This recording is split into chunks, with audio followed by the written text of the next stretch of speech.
A lot of people think there's one database that the government maintains that contains information on everyone, and all you need to do is key in one social security number and you'll find out all there is to know about somebody. That's not at all how it works. My name is Scott Levins. I'm the director of the National Personnel Records Center in St. Louis, which is an office of the National Archives. The records that we hold date back to the Spanish-American War through about the year 2000, depending on the branch of service involved. We have 56 million official military personnel folders. Our responsibility is to preserve these personnel records, but also to make them available to veterans and other interested people who need them today. I'm Bruce Bronsema. Well, I was in the Air Force for 24 years.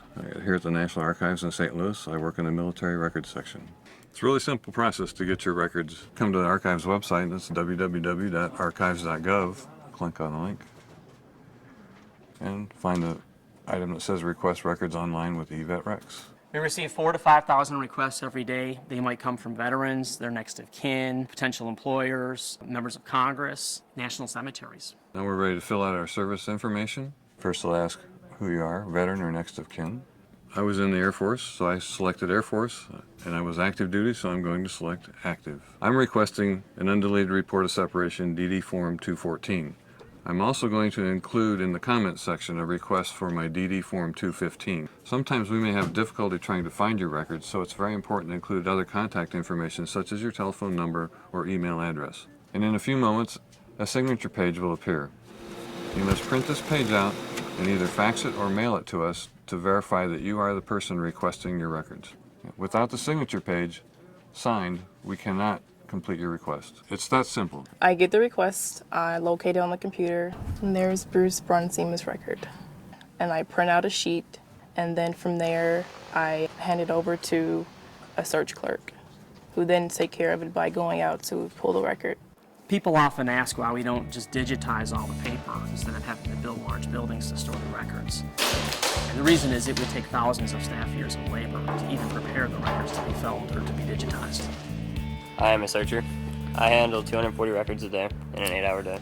Constantly moving, going up and down a ladder. It keeps you busy.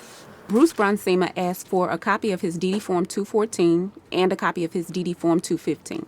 The first thing I do is I check to make sure I have the correct veteran. Each case is assigned a unique barcode. From the moment the case is created, the barcode gets scanned at each step.